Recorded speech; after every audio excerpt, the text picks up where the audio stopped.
Hi, this is Panny from Leyline Press, designer of Salvage Union, and you're listening to Morris's unofficial tabletop RPG talk.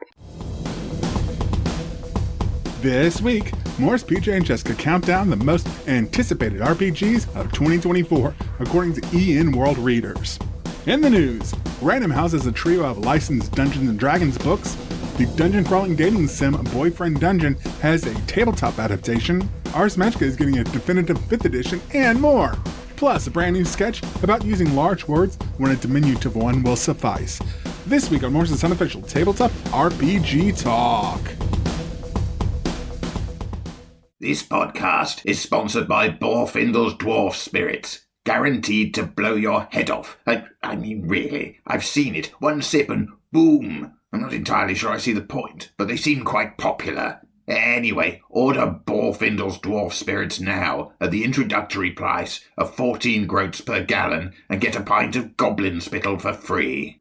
All the tabletop role-playing news, we aim to amuse and we aim to enthuse. And Morris's unofficial tabletop RPG talk.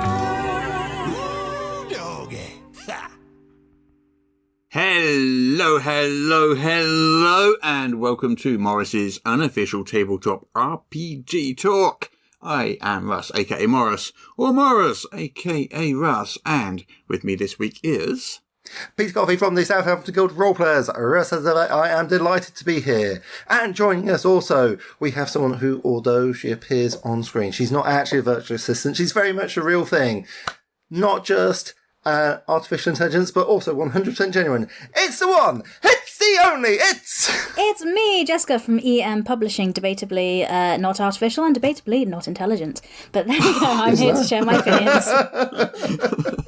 So I am neither of those things. Well, that is not a debate that I wish to have, so... That's fair enough. I wouldn't know how. That's probably wise, yeah. Well, as long as you keep employing me, I'll just carry on, so... Yeah, fair enough, I'm clearly smart enough. Smart enough to fool... Or maybe just the bottom of the barrel. Me, at least, yeah. Russ was like, of all the options we had... All that logically means, though, is that I'm less intelligent. It doesn't speak to your intelligence whatsoever, it just speaks to my lack of it. Peter and I remain silent. Yes. Anyway, moving on. Anyway, moving on. Shall we... Oh, no. You're very smart, Russ. We like it. I know I'm smart, thank you very much. I'm extremely smart. I'm the smartest person I know.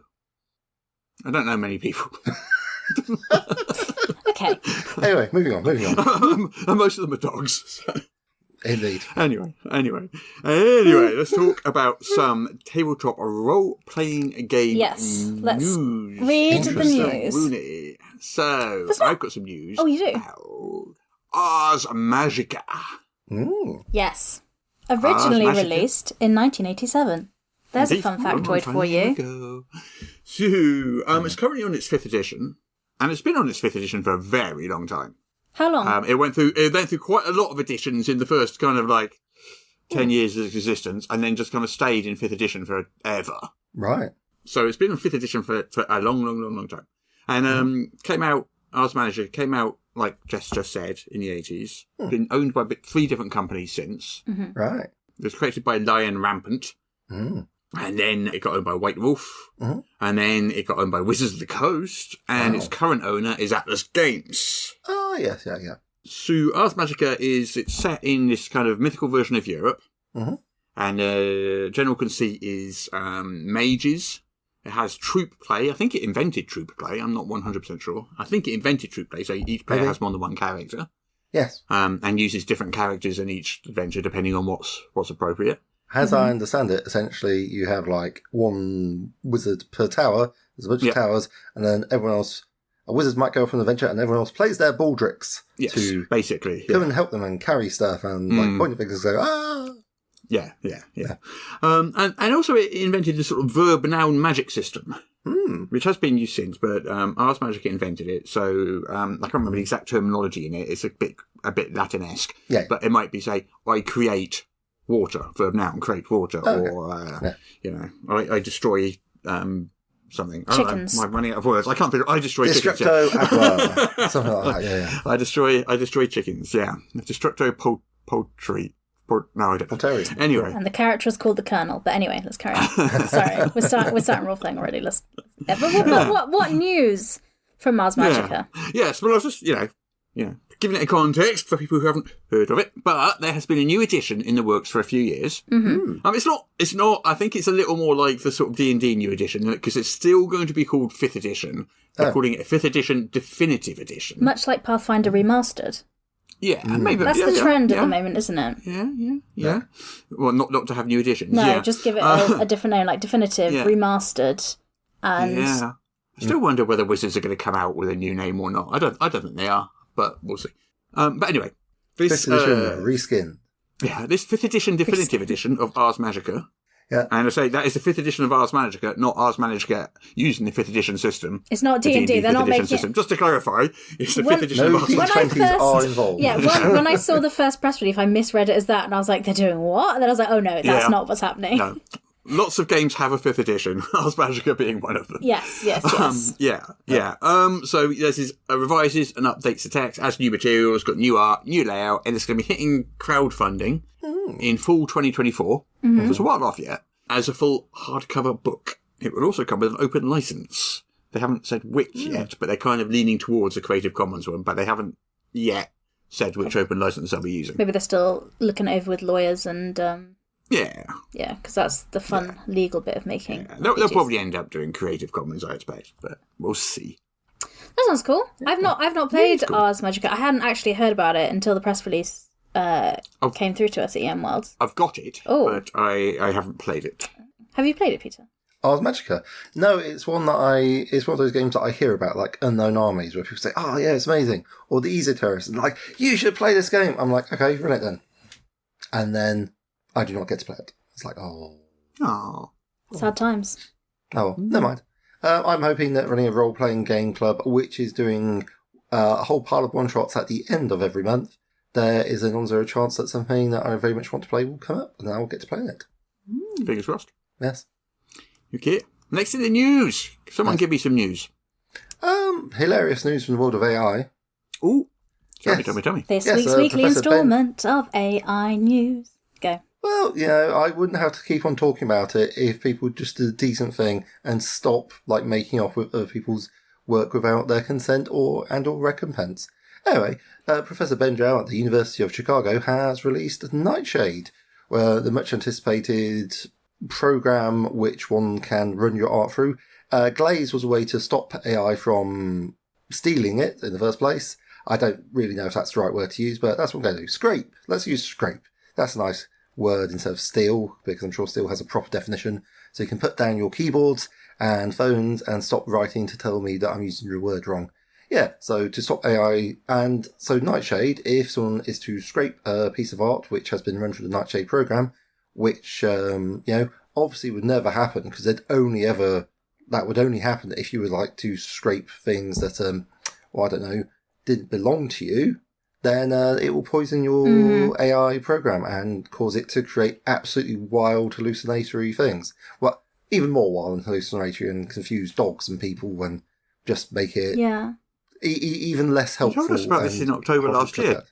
I did. He's finished it. It's out now. Yeah. October. Yeah. October Peter was shown that it existed and being worked on. It was the announcement of it. Right. And now we're announcing that it exists, it's out, and you can use it. See. Yeah. Okay. So we're following up. It's very familiar. It's like they did the announcement for the release, and now they've released it. This won't affect all AIs, so large language models, which are things like ChatGPT, won't be affected by this because they work differently. This is pretty much guaranteed to work on what's called the Stable Diffusion family of things. So that's stuff like Midjourney and so forth. It may or it may not work on things by, DALL-E, DALL-E, because that comes from a different, that's a proprietary platform, which isn't basically an extension of Stable Diffusion. So, either way, it's nice to see some kickback. Good. Yeah, and also, slightly older news, there is, but possibly new to this podcast, there is work that has been done by a research group, again, link in the show notes, which shows that there are vulnerabilities in the underlying use of these large language learning models, the ones which, they feed books to and then regurgitates them in some form or another, which is where you can get it to disgorge its training data, which would apparently, I'm not a lawyer, but the researchers seem pretty positive that there would be problems for people doing that because it would break the copyright, because it's definitely not covered under fair use due to the sheer volume of the work. Like someone's fed whole novels in there and there's no attempt to get the copyright. So, cheering news for those of us who like creative people and creative things. Bad news if you like AI slurification parrot tech machinery. Bad days for them. Oh well, shame. So really, if you want to train your AI, use stuff you've got permission to train it with, is the summary of what I'm hearing. Ask his consent. And if you just take stuff you haven't got permission with, it might ruin things. Shame. Yeah. All right. Okay. Well, I'm not training any AI currently, so. Yeah. Like no reputable company would do that, would they? Like take other people's intellectual property that they don't have rights to. So it must only be if you're a disreputable company, then I'd say the blame's firmly on you. Anyway, that's my moment of smugness. Let's move away from AI to other things which may make us laugh. Okay, sure. I mean, I'm always happy to talk about Baldur's Gate 3. I mean, as we all know. What's happening with that? Well, nothing really specifically. But you're going to talk about it anyway. Correct. It's fair.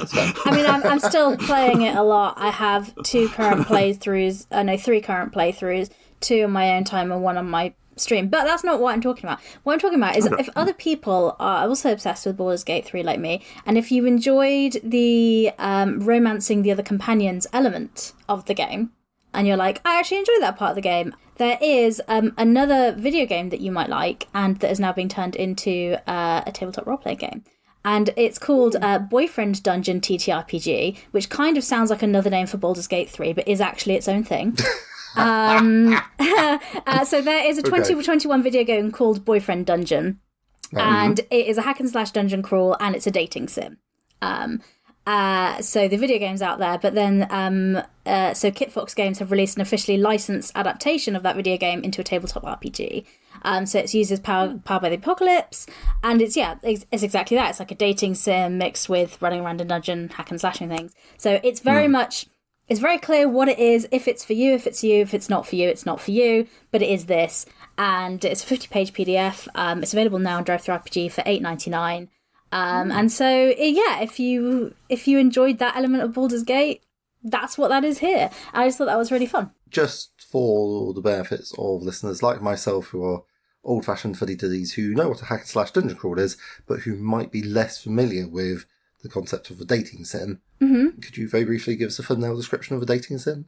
Oh gosh, I'm not huge in dating sims, but so it's kind of like, it's a video game where you play and it's based on relationships and you're trying to, and what Baldur's Gate has an element of it, so it's where you get to try and date, and there's lots of choices of how you speak to people and do things like that. So it's like the dating element of Baldur's Gate 3 where you get to like romance the companions. Is that usually they've been there's a lot of JRPGs that are like that. They're text-based kind of choice options. They're always a bit odd because it's kind of like these people will like you if you can memorize lots of facts about them, which I'm not sure is true in real life relationships. That's how it works. Yeah, I'm like, I remember your favorite color is this, and they're like, wow, I'm in love with you now. And I don't know if I'm doing it wrong, but that hasn't been my real world experience of dating. I must say, like, people often, like, I have a very good memory for names, faces, and facts about people. Because I think people are really interesting. I like talking to them. But if you were to say, remember these things that people talk to you, they're like, they can actually be quite freaked out by it. They're like, how do you remember that? How do you know that? I never told anyone. I'm like, because you told me.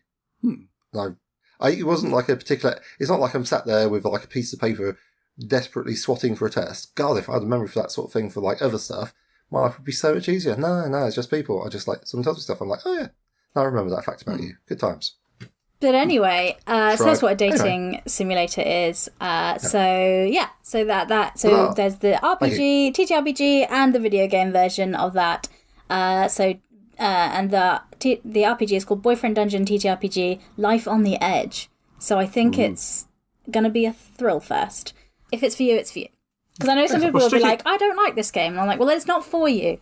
But anyway. Sticking with video game themed things, do you two who play more video games than I do, have you played Elden Ring? Yes, a very long while ago though, not recently. Is that the Souls-like one, Jess? Don't remember.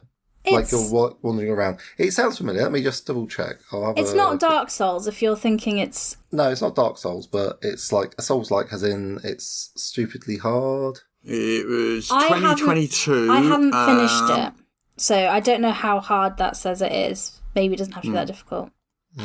Well, anyway, there is a boss character in there, which is called Malenia, Blade of Miquella. I don't know if you're familiar with this particular boss character. I'm not. Dan Dillon did a version of them online. That's the news. That is the news that I am currently imparting to you. Oh, I'm sorry. Sounds like Peter already knew. I apologise for being so current. So Dan Dillon did a version of this online. Really? No one had said before. I'm hearing this for the first time. He gave me some great tips about legendary resistances. I thought it was really helpful. Anyway. So Dan Dillon is one of the people that was recently let go from Wizards of the Coast. Yes, there we go. Yes. And on the Twitter, Dan Dillon has posted a stat block for this character, also known as the Goddess of Rot, apparently. It's like CR21 has got 333 hit points. I can't really tell, I'm talking about a topic I don't know really anything about because I've not played this video game. But if you have played this video game and you would like stat blocks for Malenia, Blade of Miquella, it's a 2-phase monster using a mythic monster framework. And I'll stick a link in the show notes. Dan Dillon has posted stats for Malenia. I'm making an assumption that's Dungeons and Dragons 5e stat block. D&D 5e. Yes. And on Blue Sky as well. If you want to get information there. So, like I said, lovely chap. Well, I'm glad he's keeping busy. And it was quite a crunchy monster, I must say. I thought, you're going to be picking bits out of your teeth for a while. Yeah, cracking. If you don't get eaten by it. Yeah. I also have some news. Really? It's not related to video games, though. Oh. So, books. Books? Do you know what you know what a book is? Is it like a video game, but non-digital? You have revealed my true nerdery. Okay, so Random House has 3 new licensed Dungeons and Dragons books coming this year. They're not TTRPG books, they're like story books, if you will, and other things. But there's 3. So let me tell you about them. So one is a children's book, and it looks quite cute, the artwork. It's got a little sleepy beholder and a sleepy dragon and a sleepy looking mimic, I think. And it's called A Long Rest for Little Monsters. So it's a children's book. Yeah, so it's like a 24-page hardcover book, and I assume it's like a bedtime story for children, it looks like. So that looks quite cute.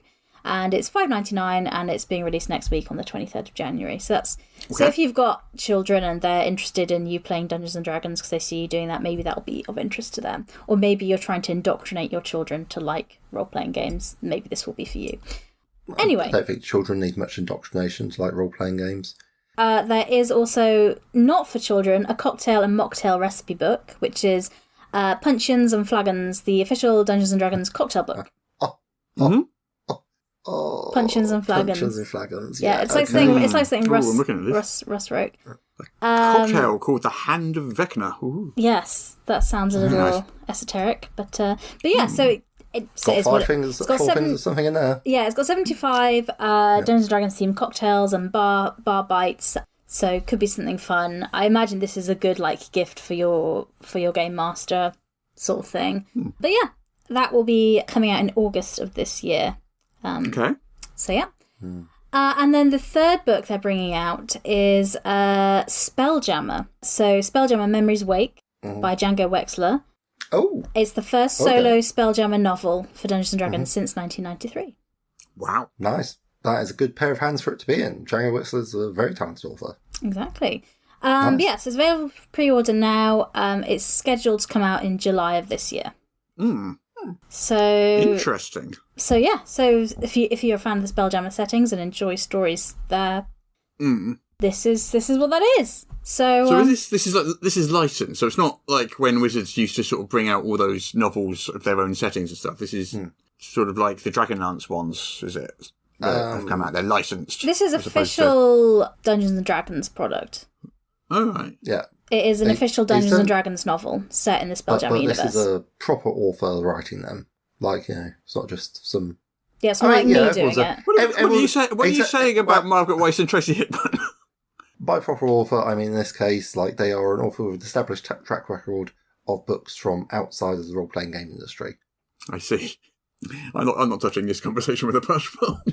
Yeah, those are the 3 books from Random House that are official Dungeons and Dragons books. We've got Children Book, Cocktail Book, and a Spelljammer novel.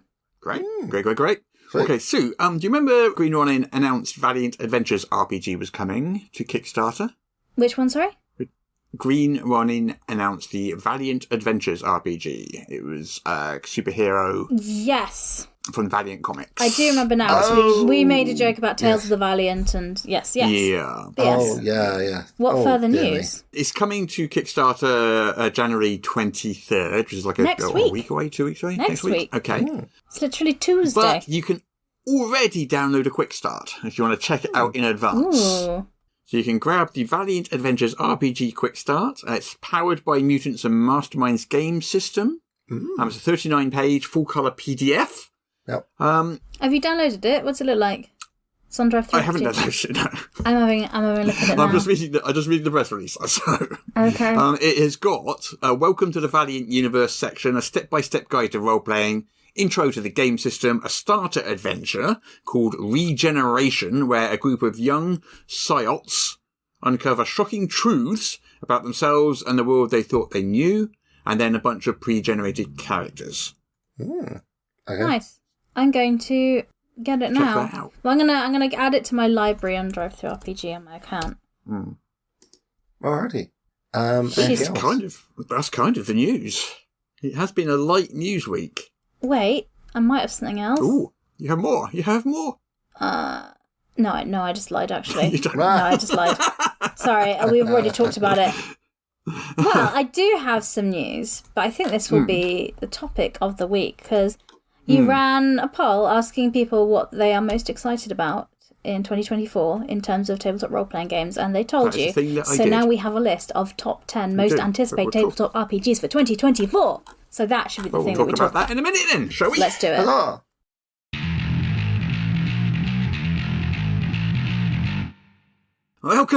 Welcome to this little gathering. Oh, thank you all for coming. Well, the last time we 3 were together was during the dire badger plague. Oh, so many years ago. I haven't been on a good adventure since I plundered the Duck King's sepulchre. So, sepulchre? Yeah, what in the 19 duchies is a sepulchre? Oh, it's it's like a room where you bury someone. Oh, you mean like a tomb? Yes, I suppose. Well, why didn't you just say that? I don't know. I thought it was just obvious. Tomb would have been obvious. Or grave, crypt, even, mausoleum. All right. Anyway, when I received your missive, I grabbed my travelling gear. Hang on. What's wrong now? What did you say you received? Your missive. It arrived a fortnight hence, and... Okay, what in Timothy's name is a missive? Yeah, I mean, I didn't send no missive. I sent you a letter, like on a pigeon, like. Yes, your letter. Your missive. It's the same thing. Are you just, making words up, or...? Sepulchre missive? I assure you that these are perfectly felicitous words. You're doing it again! I'm not doing anything. You are? Felicitous? There's no way that's a real word. It most certainly is. It means suitable or well chosen. Well, if a word was suitable or well chosen, we'd be able to bleed and understand it. Yeah, I know it's been a while, but you've changed, my friend. You've become... Fancy. Yeah, fancy. I have not. Really? Well, I saw the reply that you wrote to our good friend's, missive. And let me tell you, it was plenty fancy. Look, I might have waxed a little loquacious, but I wanted to ensure it was both mellifluous and efficacious. What? Look, it's not my fault I read a few books while we were apart, while you two were clearly... Clearly what? Nothing. Never mind. No. I mean, if you have something to say, best you say it. Look, it's very unimportant. Look, I think our friend here was going to imply that we're a little bit thick. Rude. No. Look, do we have to have some kind of peregrination to ruminate on, or are we just going to sit here and altercate? My old friend, I think we're being mocked. Yeah, just because we haven't read as many fancy books as you, doesn't mean we can't use fancy schmancy words too. Yeah, we're as communicative as the next person. Your what, sorry? Yeah, now let's plan this effervescent expedition. I don't think those words... Oh, what? Feeling a little pernicious, are we? A bit envious of our misnomers. Well, that word is ironically, if accidentally apt at least. We, my friend, are just as penultimate as you are. Yeah, we're definitely sycophants. You do know you're using all of those words completely wrong, don't you? Oh, look who's the capricious one now. We're so superfluous. Oh dear. In fact, I think you'll find it's you who doesn't meet the required standards, my clerical compatriot. Yeah, let's abdicate. Abdicate? Bit too fancy for you, huh? Well, we're going to abdicate, and there's nothing you can do about it. I assume not. And we won't be needing you... Accolade. I think I'll be instigating my egress at this juncture. Huh? I'm leaving. Good luck with your, application. Ah, we sure showed him. We sure did. All right, so what now? Oh, fancy a faux pas? Bungalow!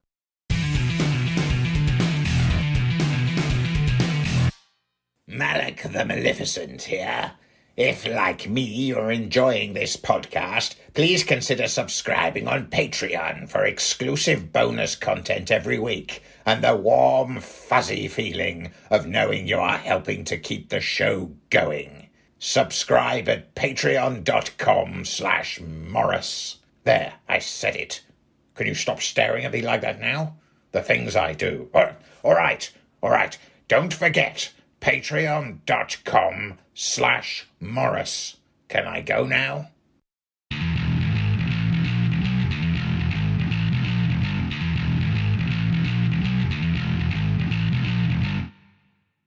Okay, so, this time of year, every year, we run a big giant poll on EN World to find out what the most anticipated tabletop RPGs of the coming year are.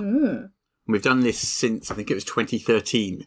So this is 10 years now. The first winner was in 2013. It was 13th Age back in 2013. Appropriate. And we've done it every year since, except for 2014, actually. We missed 2014. Why? So I did it in 2013. Well, I thought it wasn't intended as a series at the time. So I did it in 2013. And then 2015, I thought, hang on, should I do it again? So I did it in 2015 and then went, oh, all right, I'll do it in 2016. And then just carried on doing it. So 2014 didn't get one, but it would have been D&D 5e in 2014. Yeah. So, That's fair, actually. would have been the winner. I was thinking you probably had your eye on the behemoth in the room. Yeah. It just didn't even, I wasn't. Anyway. Moving on. This is now the 2024 list. Woo! We're going to find out what is the most anticipated tabletop RPG of 2024. Last year, 2023, was Pendragon 6th edition. And for those paying attention, that is still not out yet. Oh, is it not? Although there is a starter set, but the actual full game is not out yet. So, let's start at number 10 and work our way down to number 1 to find out what the most anticipated games are. So who would like to start with number 10? Who wants to tell you what number 10 is? How about I do number 10 just as number 9 and you do number 8? Sounds good. Okay. Because I feel that... And just rotate, yeah. And you do the number 1 spot as well, Russ. That'd be better, I think. Anyway, so, Tales of the Valiant. Exciting times if you're a fan of Dungeons and or Dragons. Cobalt Press had a massively successful Kickstarter last year with their player's guide and version Monster Manual, so it's looking good. It's a non-OGL version of the game. So they went from Project Black Flag to Tales of the Valiant, and at this very moment, they have a Kickstarter going on for their Dungeons Masters Guide, which I've written reviews of, and it does look like a very intriguing book. Oh, yeah? I'm a little bit on the fence about, it's got a whole bunch of extra... Blah, blah, blah. It's got a different take on it from the Level Up stuff, and nice. It's looking at things like siege engines and so forth, so, I'm intrigued by it. It'd be something I'd like to have a look at. It's something I'm interested to have a look at as well, to be honest, because and it's very much for, if you like D&D 5th edition but you don't like Wizards of the Coast, this is a really good option, along with others. Obviously, there's lots of alternative 5e games out there, but I'm hoping that it gets out this year, because it would be a good set. It is very highly anticipated, as I say. Mm-hmm. Yeah, I mean, it was $1 million Kickstarter last year, and the current one, I did check it out, and it had a great launch. I haven't checked it out since for the GM's book, but I assume that's going to be, if not $1 million one, somewhere in that region. Hopefully, I'm sure it's going to do incredibly well. This thing's getting a lot of buzz. I was kind of wondering whether it would or not after Wizards put D&D into Creative Commons, and whether that would kind of remove people's desire for an alternative. But seems to be something people are still wanting. So there we go. So Tales of the Valiant, alternate D&D 5e, basically by Kobold Press. Amazing. So. Next one, number 9. Number 9, so the 9th most anticipated game of 2024 is Mothership 1st Edition. So it's been on the list 3 years running, so it should be coming out this year. But they did, when they crowdfunded, they did the thing where they had a version of the game out that you could play in advance, and they've been working on it and changing it. I really love the Mothership system. So it's sci-fi horror, running around a spaceship, oh no, things go wrong. Great fun. Every time I've played this game using the D100 Panic engine, I've had a really good time, and I really do think that the mechanics support the role-playing and that sense of panic. Yeah, the genre. It really does support that, works really well. And I have a great time playing androids in this, because I love being a soulless machine, personally. But yeah, Mothership, I'm very... Hashtag gold 2024. Yeah, that's...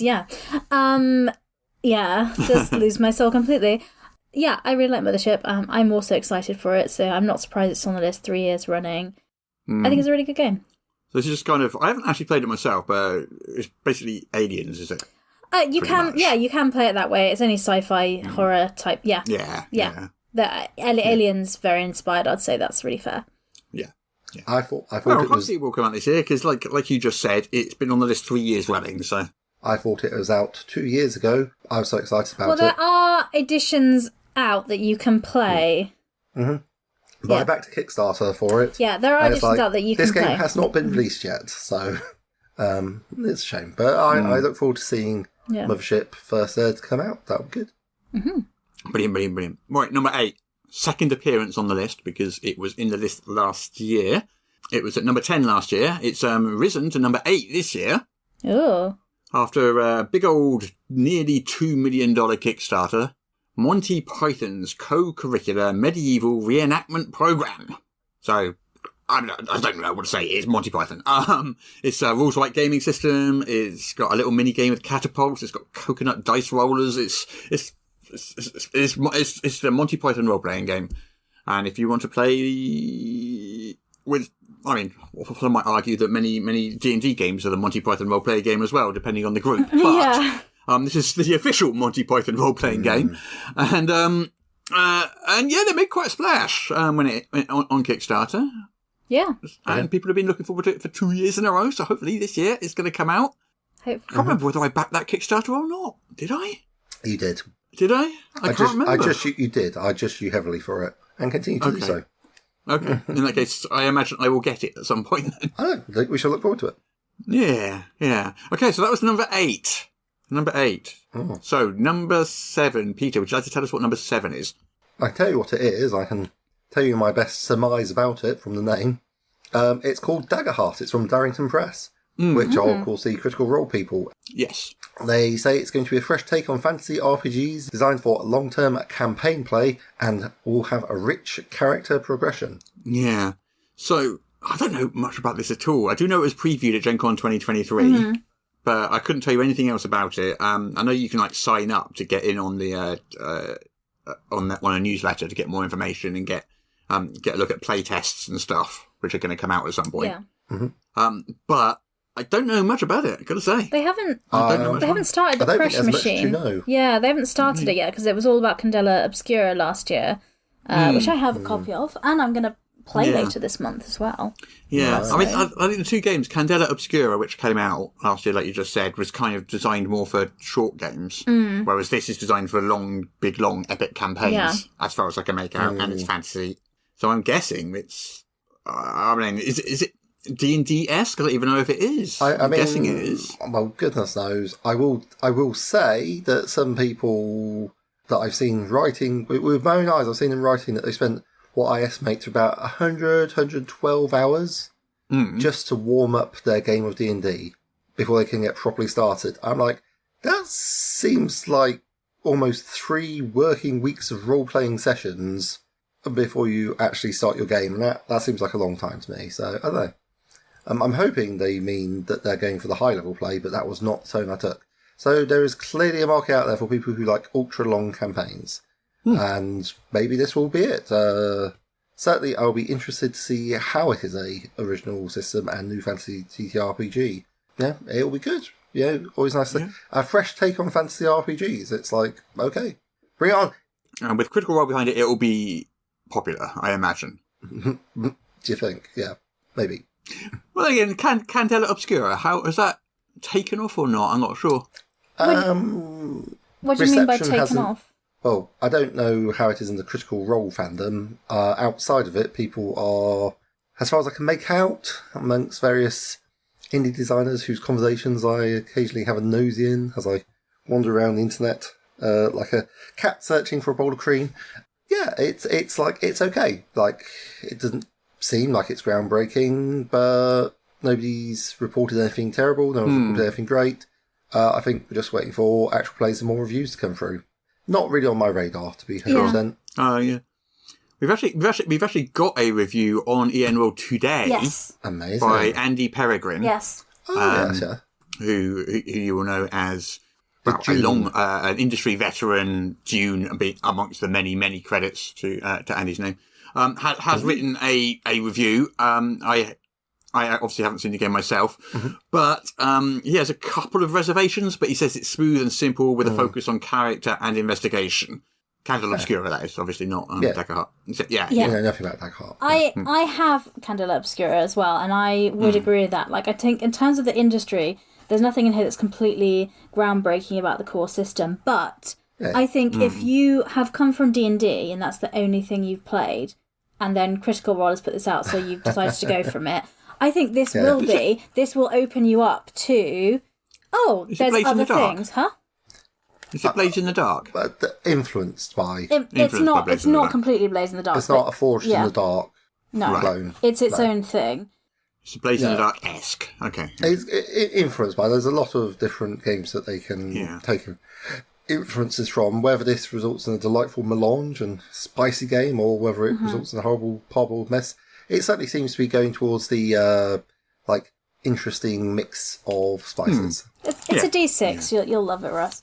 But I haven't played it yet, but I'm going to be playing it next month because a friend of mine's going to offer to run it. So I said, yes, please. Well, anyway, Daggerheart is the one on the list, not which is not that. Candela Obscura. So Daggerheart is the big fantasy, big epic D&D-esque one that's coming out. Later this year. Go next, number 6. I think, Jess, it's your turn. Cohort Cthulhu is number 6 on the list. The summary, Ancient Rome plus Cthulhu. What else do you need to say? Exactly. I am largely sold at this point. A lot of people have been. We got like the old 2D20 from the Defius. That's the one, yeah. I imagine it'll be crits. We've been playing that, myself and Russ, in a Star Trek game. Haven't managed to get anything in this year, but looking forward to it if we do. It's stuff that's inherently interesting to me. I like Ancient Rome. I like reading about Ancient Rome. I wouldn't want to live there. No. I like reading about Cthulhu, but I wouldn't have him round my house for tea. You know what I mean? Exactly. Two themes that are interesting, but not in real life to be experienced. Yeah, you can play Gladiator, Centurion, a Germanic hero. But Yeah. Yeah, that was on Kickstarter, wasn't it? It made a couple of 100,000 on Kickstarter, as I recall. It did do very well on Kickstarter, Yeah, nice. but so you can sign up for late pledges now. So if you missed out, if you go to the EN World article, the top 10, there's a link where you can get late pledges. So if you missed out, Peter, you can pick it up there. But I understand why people are excited for this. It looks cool, and the artwork does, because it's Maleficent. They do a really nice job of the artwork on there as well. So very nice. So if you want to be a gladiator, I don't and fight a Cthulhu, I don't. This is how it works. This is how you do it. Or a centurion. You could be a centurion, or you could be a Germanic hero. You could be any of these things. You could probably be other things as well. I imagine. That's probably not an exhaustive list. Yes, I imagine. But anyway, that's Cohort Cthulhu by Maleficent. Okay, what's next? Okay, Dolmenwood is at number 5. So it's set in the British Isles and draws on all of the sort of British folklore and fairy tales to make this dark, whimsical fantasy tabletop role-playing game. There's a big old Kickstarter, big successful Kickstarter, 3 Dolmenwood core books, plus adventures and stuff. Did really, really well. And, it's coming out this year. So there's a player's book, there's a campaign book, and a monster book. So the kind of D&D model, basically. You can play, characters kind of like a goat-headed Breggle, a starry-eyed elf, a tricksome Grimmelkin cat fairy, or a worldly or hapless human, a fungus-riddled mossling, all these different things. And you can play bards, clerics, enchanters, fighters, friars, knights, magicians, things like that.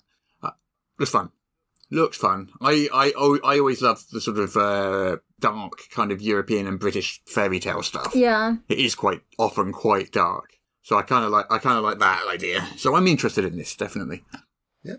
I think originally it was going to be, and don't hold me to this, a setting for 5e. Yes, but... And then, because of the OGL stuff, they decided to make it its own game. That's right, and I'm really glad they'd done that, actually, because I remember I saw the setting, and I was like, it's very cool, but I saw it was 5e, and I was like, fine. But now I see it's doing its own thing. I'm more interested. Yeah. No, I am interested in that very much. It's one I want to play rather than run, definitely, I think. Yes. There we go. Sure. Perfect sense. Let's go on to number 4. What's at number 4? And I think it's Peter's turn. Okay, number 4 is... Oh, crikey. How to describe it? It's Pendragon 6th edition from Chaosium. Oh, crikey. It was a 4th appearance on this list. Last year's one was on this list way back in 425 AD. Yes, it's been the most anticipated. Okay. It's definitely shown up in 2021 at number 4, 2022 at number 3, 2023 at number 1. You are something, Russ. And now 2024 at number 4. We're still anticipating it. I played it. I enjoy it. I'm really hoping they're taking this extra time to polish the character sheets and make them extra lovely so that I can show it to people and not have players flee screaming from the table. I really enjoyed it. It was great fun. I would not have expected how much fun I had, which I think was probably going to be 5th edition. But we don't know much about it. It will come out eventually.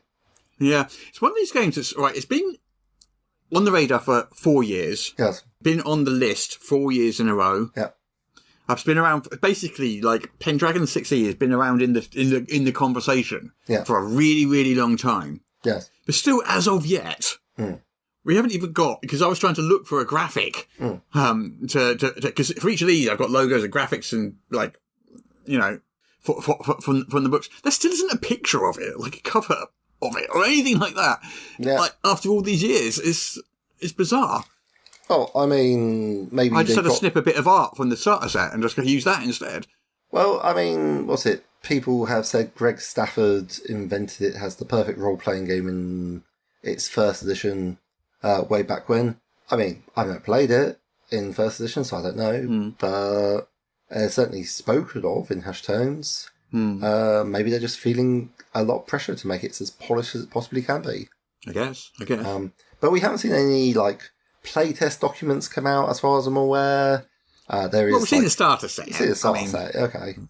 Like, certainly it's got a lot of potential generational saga-like play. It could be a shining light of Camelot, or it could be like a holy grail disappearing into a swamp of despair and misery. Who can say? We'll have to wait and see. We'll find out. Okay, let's move on to number 3. Jess, what is at number 3? Well, at number 3 is 13th Age 2nd edition. So the first edition was out in 2013, and I think the plan was to launch a Kickstarter in last year in 2023, because then it was like 10 years, you know. But to my knowledge, the Kickstarter I haven't seen the Kickstarter.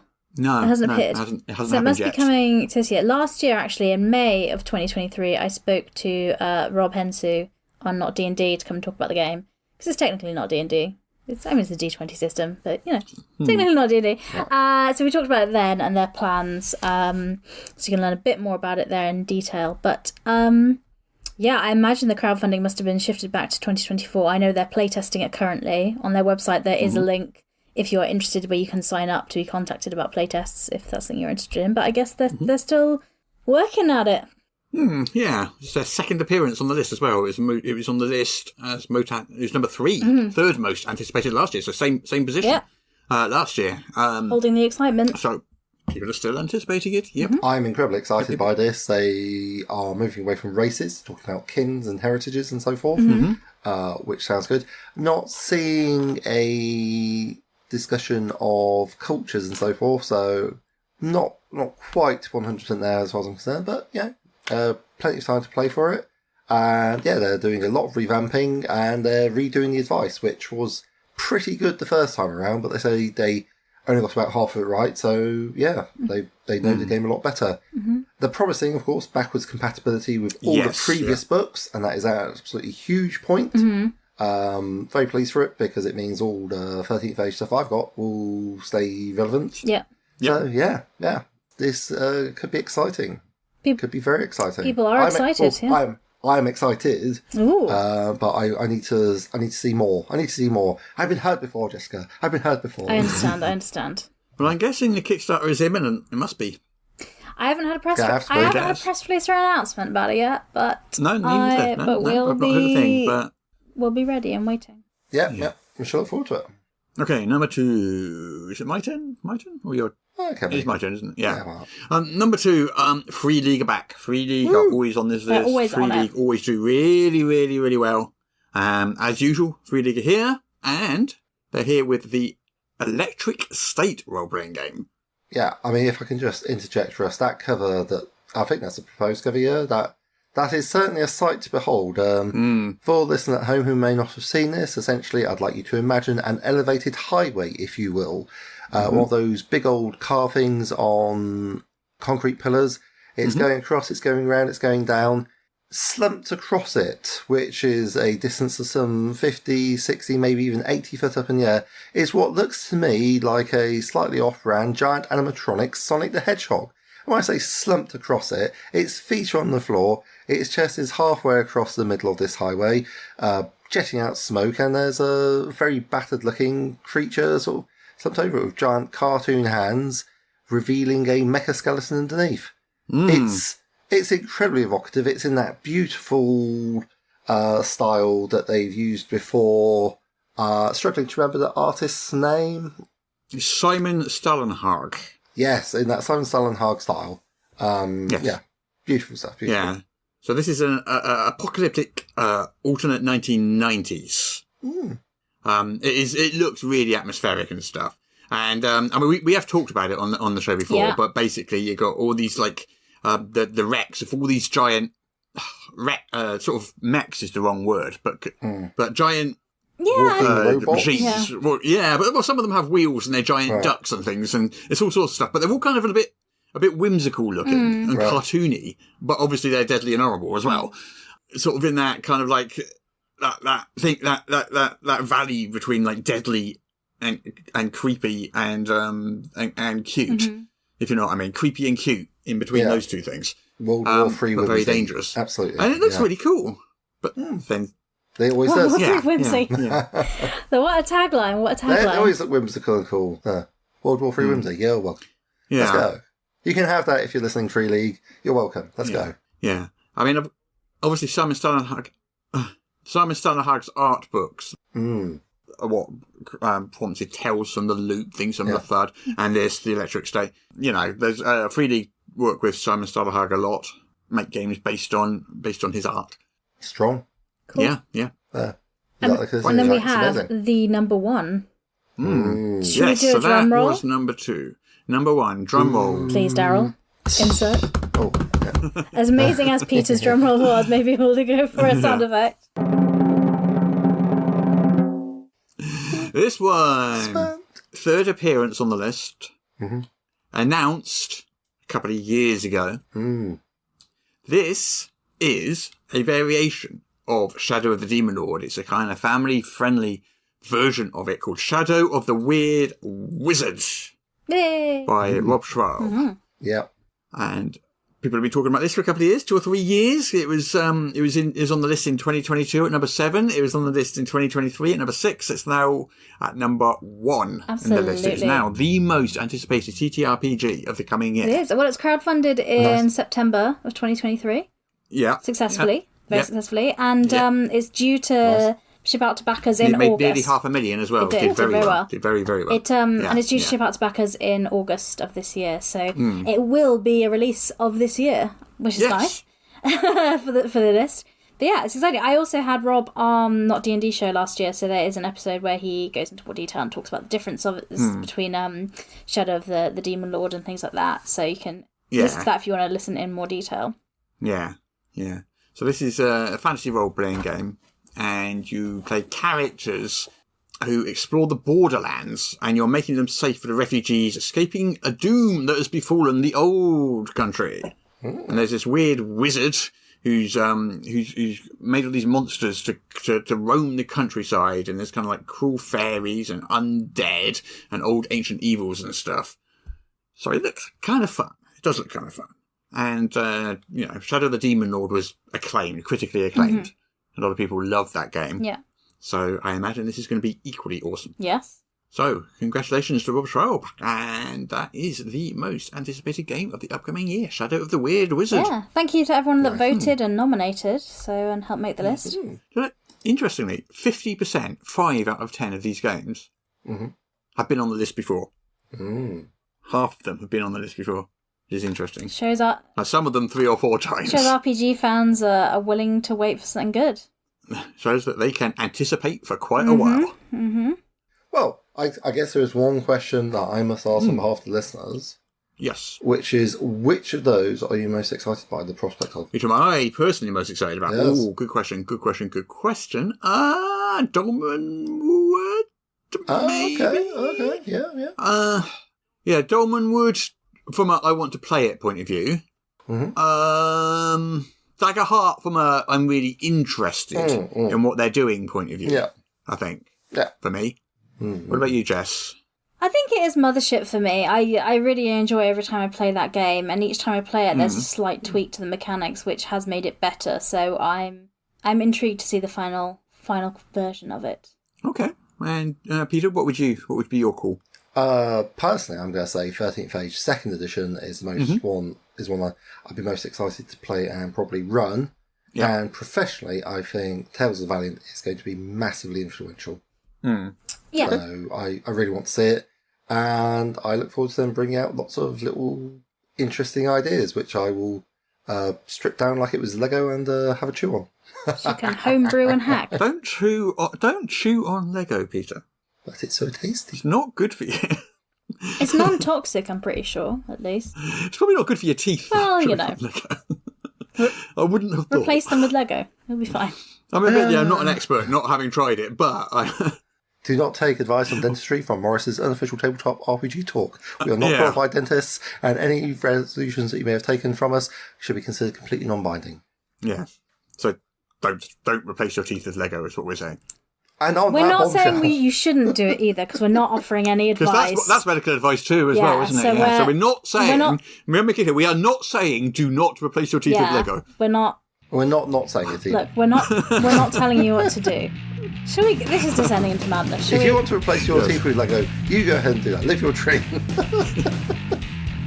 On that note, let's get out of here. Okay. All right. Bye-bye. Bye.